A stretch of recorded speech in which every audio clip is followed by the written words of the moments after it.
Hi there, my name's James Hurd and I work for Surrey Wildlife Trust. Now, here at Surrey Wildlife Trust, we're clearly passionate about wildlife, and one of the ways that we think people can really do their bit to encourage wildlife into their own lives is by getting wildlife into their garden.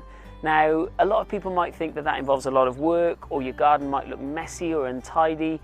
That really isn't the case. And I'm at the garden of Annie Keighley, who lives in Frimley Green, and she won the Gold Award in 2015 for large private gardens. So we're going to go and have a chat with her now, look at some of the things she's done in her garden to make it great for wildlife and pretty easy on the eye.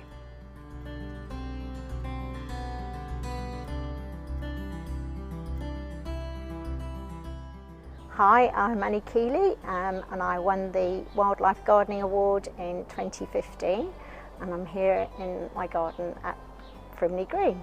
The reason I got into wildlife gardening has been really basically taking over the house and having this amazing eco-structure already in place. We've great trees, we've got mature bushes, we've got lots of nice wildlife planting, and more importantly we've got birds, we've got sparrows, we've got blackbirds, but actually what I wanted to do was really focus on making the garden eco-friendly, and also we've worked very hard to actually create an organic garden, so we're not using things like pesticides and trying to actually run the garden so it actually supports the wildlife rather than fighting against it.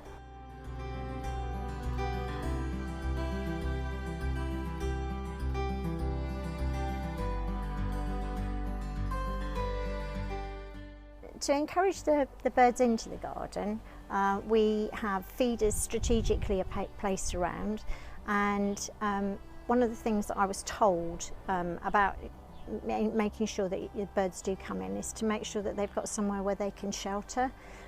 So we've got various stations that birds can come into, and also we've kept sort of native trees as well. We also have things like water out for them so that they've got somewhere they can come and drink. And we've got the wildlife pond, which has been absolutely fantastic in drawing the birds and other wildlife actually into the garden, because you see them coming down to drink, they go in there and have a bath, and you can actually see them lining up over the pond getting ready to actually feed the young birds, the fledglings, in the spring.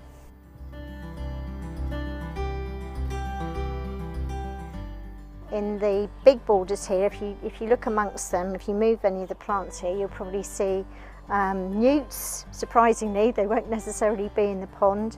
You'll find toads and frogs. Some of the hotter areas of the garden, sort of say example like the compost heap, then there we'll see slow worms, and also in the vegetable garden, because the soil's drier up there, they'll be sunning themselves and they actually like the warmth of the compost heap. So you often find that they will have their young, because they give birth to their young as young little tiny slow worms.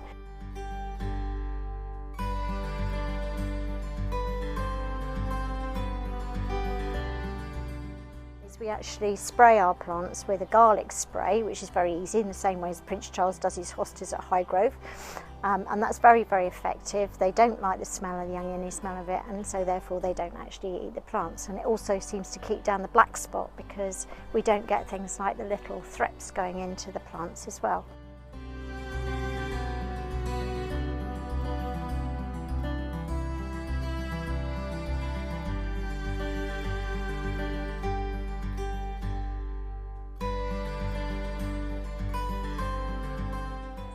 Well, Annie, it is a phenomenal garden. I mean, my hat goes off to you. As a gardener myself, I am in awe of what you've achieved here. It is phenomenal, and it's exactly the kind of thing I'm trying to achieve in my garden, that looks the part but is also brilliant for wildlife.